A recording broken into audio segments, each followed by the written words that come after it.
अखिल भूमंडलीय सर्व शिरोमणि मुनि समाज के संस्थापक आदि मुनीश्वर योगेश्वर सदगुरुदेव शिव मुनि महाराज की जय। उपस्थित मुनि वृंद, साधु सज्जन वृंद, संत वृंद, साधक वृंद, आध्यात्म ज्ञान के जिज्ञासु और प्रेमियों, सभी श्रोता वृंद, आप सभी को मेरा कोटिशः नमन, सप्रेम जय जीव।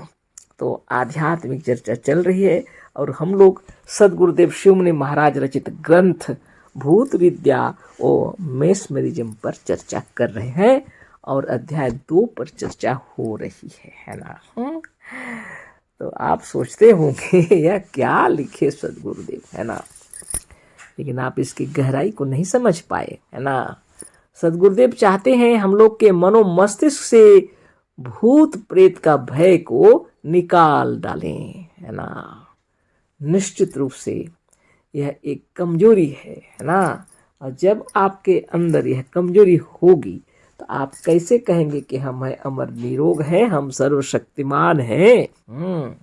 आपके पहले ही शुभ भावना के पहले ही वाक्य पर, है ना, प्रभाव पड़ जाता है। इसलिए सदगुरुदेव आपको, हमको, सबको पर ब्रह्म परमात्मा बता रहे हैं, लेकिन हम लोग अंतरात्मा के अंदर अनेक भय पाल के रखे हैं, अज्ञान जनित भय। और ज्यों ही ज्ञान के प्रकाश में ये सब आ जाएगा ना, तो वैसा ही दूर हो जाएगा जैसे सांप रात्रि में डर के मारे आपने रस्सी को सांप समझ लिया था, और प्रकाश पड़ते ही आपका हृदय आनंद विभोर हो गया कि यह सांप नहीं रस्सी ही था, है ना। उसी तरह जब आपके हृदय से यह भय जो मन के अंदर है वह निकल जाए, आप निश्चित रूप से निश्चिंत जीवन मुक्त हैं, है ना। इसलिए यह सब लिख रहे हैं गुरुदेव, और इसलिए हम लोग इस पर चर्चा भी कर रहे हैं। और योगी वृंद, साधक लोग बहुत महान होते हैं, यहाँ पर लिखे हैं गुरुदेव। हाँ, केवल दीपक में भी यह बात दिखाई जा सकती है, यह बात भी गलत है ना। योगी लोग जो होते हैं, साधक लोग जो होते हैं, वह क्या करते हैं, उनके ऊपर प्रभाव डाल सकते हैं। हाँ, एक बात अवश्य है, केवल दीपक में दिखाना व हाथ फेर कर लड़कों को बेहोश कर देना अथवा आंखों द्वारा साधकों को इस रजोगुणी निद्रा में लाना जरा कठिन है। यह सिर्फ योगी लोग कर सकते हैं ना। अपने आंखों के प्रभाव से या हाथ फेर कर रजोगुणी निद्रा में ला सकते हैं योगी लोग, है ना। इतना ही नहीं, लाखों करोड़ों को भी रजोगुणी निद्रा में ला सकते हैं, जितनी भीड़ है उसको भी, है ना। ये योगियों के मन का कमाल है। सबके अंदर में वह अपने मनोबल से वही दिखा देते हैं जो वो सोच रहे हैं, है ना। वही करा देते हैं मन के अंदर में जो उनका विचार है। ये योगियों का काम है, ये सबसे नहीं होता। लेकिन यह दर्पण वाली बात है, यह थोड़ा आसान है, फिर भी सीखना तो पड़ेगा ही लोगों, है ना। वही बता रहे हैं गुरुदेव। तो बहुत बड़ी बात है यह। और मैस्मरिज्म का अच्छा ज्ञाता भी होना चाहिए, है ना।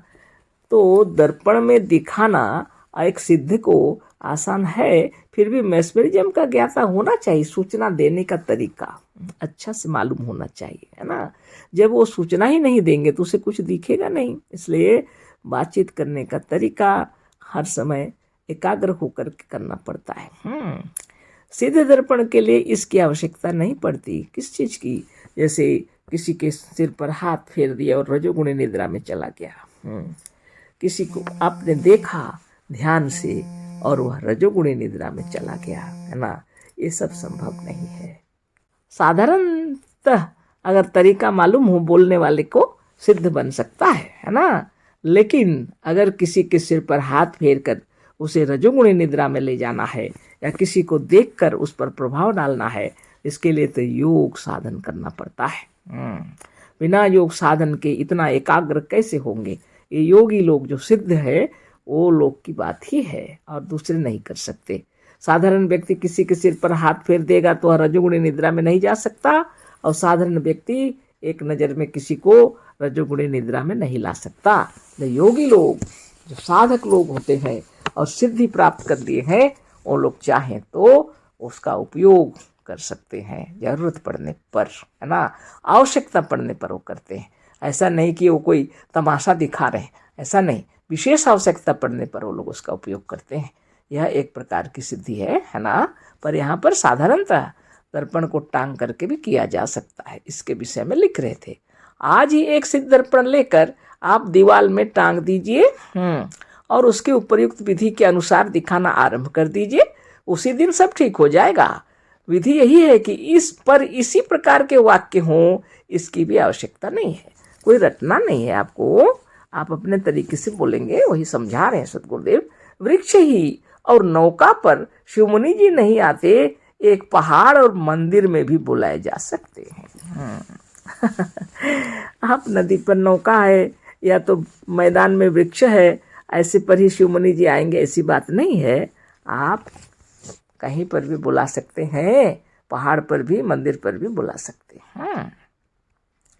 आप साधक से कह सकते हैं कि आईने में जो दीपक की ज्योति मालूम होती है उसे देखो, उसमें नीले रंग का एक छोटा सा पहाड़ दिखलाई पड़ेगा, उसके ऊपर एक लड़का खड़ा होगा, जब यह देखो तो हमसे बतलाओ।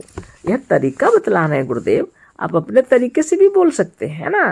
तो गुरुदेव कह रहे हैं कि दीपक में देखो, आईने के भीतर जो दीपक, जो ज्योति दिखलाई पड़ रही है, उसको ध्यान से देखो। क्या दिखेगा उसमें? नीले रंग का एक छोटा सा पहाड़ दिखलाई पड़ेगा, उसके ऊपर एक लड़का खड़ा होगा, जब यह देखो तो हमसे बतलाओ। अब इस लड़के को वृक्ष व नौका की जगह पहाड़ दिखेगा, है ना। इसी तरह से चतुर सिद्ध इस योग निद्रा के नियमों को जानकर अपनी रुचि के अनुसार जो चाहते हैं किया करते हैं। तो जो बुद्धिमान है, चतुर हैं सिद्ध लोग, वो अपनी इच्छा अनुसार जो भी कर सकते हैं, अपनी रुचि के अनुसार उनसे योग निद्रा में ले करके उन जो चाहते हैं वो किया करते हैं। किसी का बीमारी हटाना, कोई औषधि बताना, कोई अच्छे कार्य के लिए उसको प्रयोग में लाना, यह सब करते हैं। यह भी नहीं है कि यह सब दृश्य हमारे ही सिद्ध दर्पण में दृष्टिगोचर होंगे, दूसरे में नहीं। सद्गुरुदेव कितना भ्रम अगर मन में किसी का है कि सद्गुरुदेव जो सिद्ध दर्पण दे रहे हैं सिर्फ उसी में दिखेगा, इस भ्रम को भी दूर कर दिए गुरुदेव, है ना। कहना है उनका कि जो सिद्ध दर्पण हम दे रहे हैं सिर्फ इसी में दिखेगा, दूसरे में नहीं, ऐसी बात ही नहीं है। आप स्वयं हमसे पूछकर सिद्ध दर्पण बना सकते हैं। तो जब सद्गुरुदेव थे उस समय यह किताब लिखा हुआ था, अभी सद्गुरुदेव नहीं है और उनसे कैसे पूछेंगे, है ना। पर इसमें लिखा हुआ था, यादगार के लिए हम लोगों ने कहा कि जैसा लिखा हुआ है बदला ना जाए, वैसा ही रहे, इसलिए सब किताबें वैसी छपी हैं जैसे गुरुदेव के समय में छपी थी। इसलिए इसमें लिखा हुआ है कि आप स्वयं हमसे पूछकर सिद्ध दर्पण बना सकते हैं। आवश्यकता पड़े तो आप अपनी अंतरात्मा से बनाकर पूछकर बना लीजिए। कितने इसी सिद्ध दर्पण को त्रिकालदर्शी आईने के नाम से बेचते हैं, कितने करामाती आईने के नाम से।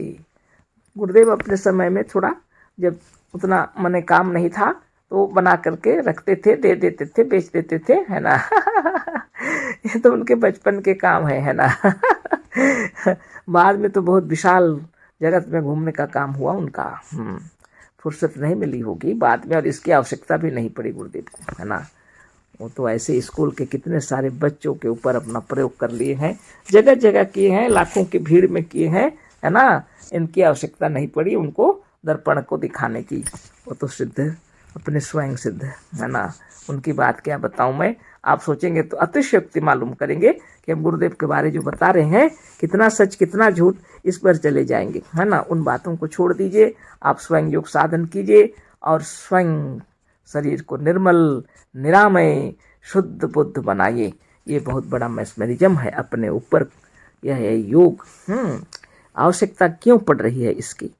जब आप अपने ध्यान, अपनी तपस्या में तल्लीन हो जाते हैं, है ना, और अपने आप को वैसे ही सोचने लगते हैं तो सारा शरीर निर्मित होने लगता है। ये बहुत बड़ी सिद्धि है, इससे बढ़कर कोई सिद्धि और क्या चाहिए, है ना। जो वाणी जो आप अपने ऊपर प्रयोग करेंगे उस पर आपको तल्लीन हो जाना है। इसके लिए प्रणव, प्राणायाम, चक्रभेदन सदगुरुदेव सिखलाए हैं। सर्वप्रथम तो आपके पूरे शरीर पर आपकी वृत्ति को डालना है, मनोवृत्ति को। कौन सी वृत्ति को? जो आपका अपना स्वयं का स्वरूप है। वास्तव में आप अमर हैं, वास्तव में आप निरोग हैं, वास्तव में आप खूबसूरत हैं, गुरुदेव के कहना है। युवा हैं, सुंदर हैं, युवा हैं, बलवान हैं, धनवान हैं, भगवान हैं, सर्वशक्तिमान हैं। बहुत बड़ी बात है। जब अपने आप के ऊपर अपना ध्यान केंद्रित करते हैं, स्वयं के ऊपर, और आप इसमें तल्लीन हो जाते हैं, तो आपका सारा शरीर निर्मल और निरामय होने लगेगा। कुछ ही दिनों के बाद आपको महसूस हो जाएगा कि आपके शरीर में बीमारी नहीं है ना। कैंसर जैसा रोग दूर हो जाता है। जो भी तकलीफ है, मतलब क्या बीमारी का नाम मैं बताऊं, है ना। ये बहुत बड़ी सिद्धि है जो सदगुरुदेव आपको हमको दे रहे हैं। अज्ञान हमारे अंदर है कि हम बीमार हैं, रोगी हैं, मरीज हैं, और हो ना हो हम मर जाएंगे। ये जो भावनाएं हैं, इनसे दूर होकर आपके अंतरात्मा को प्रज्वलित प्रकाश से भर रहे हैं गुरुदेव कि आप सचमुच में अमर निरामय हैं। रोग नहीं आपके अंदर, है ना। तो तुरंत बोल दीजिएगा तो किसी को समझ में नहीं आता, लेकिन इतनी सारी किताबें गुरुदेव लिखे हैं, तो भूत विद्या और मैस्परिज्म भी साधारण नहीं है। सदगुरु की प्रत्येक वाणी को आप अपने अंतरंग हृदय में लेकर सोच विचार करके देखिए, तर्क वितर्क करके देखिए। आपके हृदय के अंदर जब ये समावेश हो जाए, अंदर में प्रवेश कर जाए, तो आप स्वयं गाने लग जाएंगे, है ना। हम हैं अमर निरोग हैं, हम सर्वशक्तिमान हैं। आपको लगने लगेगा, है ना। और गुरुदेव क्या कहते हैं? आप अद्वितीय हैं, सकल सृष्टि में आपके जैसा दूसरा नहीं है। शुरू में तो आपको बहुत अजब अजब लगेगा। ज्यों ज्यों साधन करेंगे तो गुरुदेव की महिमा अपार है, अपरंपार है ना। प्रत्येक व्यक्ति को उन्होंने अद्वितीय बतलाया, अद्वितीय, है ना, अपार सौंदर्य से युक्त बताया, और अपार शक्ति से युक्त। तो साधारण बात नहीं है ना। श्रोता वृंद, नित्य योगाभ्यास कीजिए, नित्य साधन कीजिए, और सदगुरुदेव जो देना चाहते थे हम लोग को दे करके गए हैं, पर उसका उपयोग नहीं कर पा रहे हैं। इस पर तल्लीन हो जाइए, है ना। गुरु की महिमा बराबर बरसती रहे।